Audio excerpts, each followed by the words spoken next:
He left me standing at the terminal, 15 years old, clutching a backpack that suddenly felt heavier than my body. "Figure it out," he said.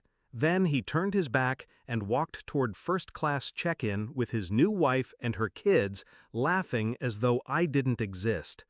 I didn't cry. I froze, because in that single shrug I understood my worth to him, disposable. But what he didn't know was that abandonment sharpens the blade, and I was about to become the sharpest weapon he'd ever face. My father wasn't always cruel, at least not in ways I could name. When Mom and he divorced, he painted her as unstable, selfish, unfit. I was 8. I believed him. He fed me his narrative. She didn't care, she chose wealth over family, she left us. So I clung to him. I made myself small, obedient, desperate for his approval. But his approval had a price: obedience, silence, loyalty to him, and contempt for her. For years I paid, and still it was never enough. By the time I was a teenager, the cracks widened. The new wife arrived. With her came 2 stepbrothers who could do no wrong. Family trips became theirs, not mine. Meals, gifts, affection, doled out unevenly.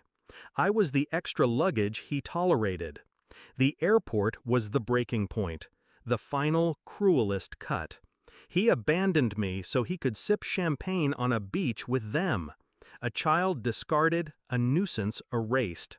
But in the silence of that terminal, I made my first real decision.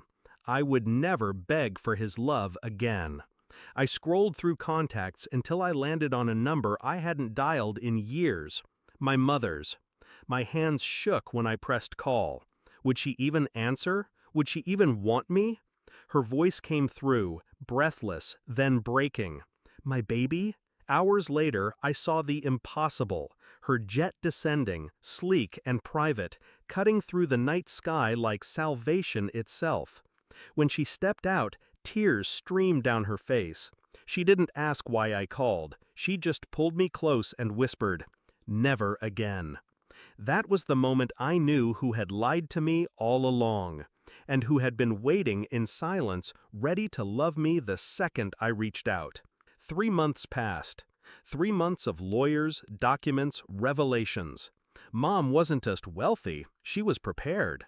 She had evidence of years of neglect. She had connections in courts my father never imagined I'd step foot in. And she had me, no longer afraid, no longer silent. Together, we built a case. Custody violations, financial exploitation, neglect, abandonment. Every lie he told about her began to collapse under the weight of truth. The day he returned from vacation, bronzed and smug, he walked into a house that no longer contained me. My room, empty. The posters, books, photos, gone. Even the bed stripped bare. Instead, a thick envelope sat waiting on his desk, stamped, legal, unmistakable. I wasn't there to see it, but I can imagine the moment. His hand tearing it open, expecting bills or junk mail. His eyes scanning the words. Petition, abandonment, custody, financial misconduct. And finally, the part that gutted him. He no longer had a daughter under his roof. Not legally, not emotionally, not at all. Weeks later, we faced each other in court.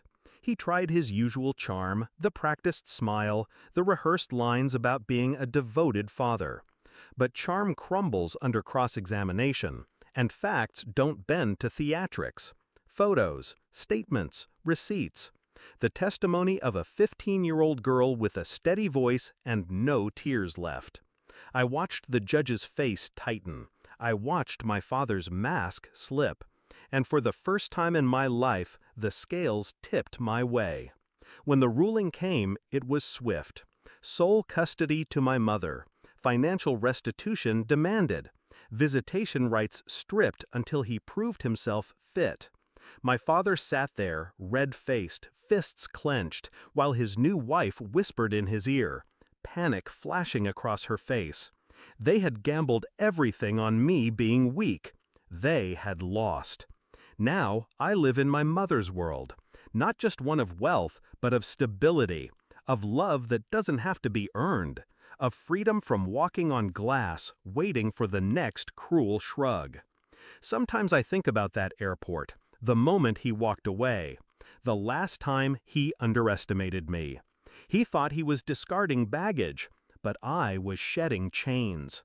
He wanted me to figure it out, and I did. With lawyers, with strategy, with silence that cut sharper than screams. When he comes home now, he returns to emptiness, an empty room, an empty house, an empty place where his daughter used to be. And all that remains is the envelope. The one reminder that power shifted the moment he walked away. I don't need revenge and flames or violence. I chose the quiet kind, the kind written in ink and stamped by the courts, the kind that leaves a man with everything, except the one thing he can't replace: me.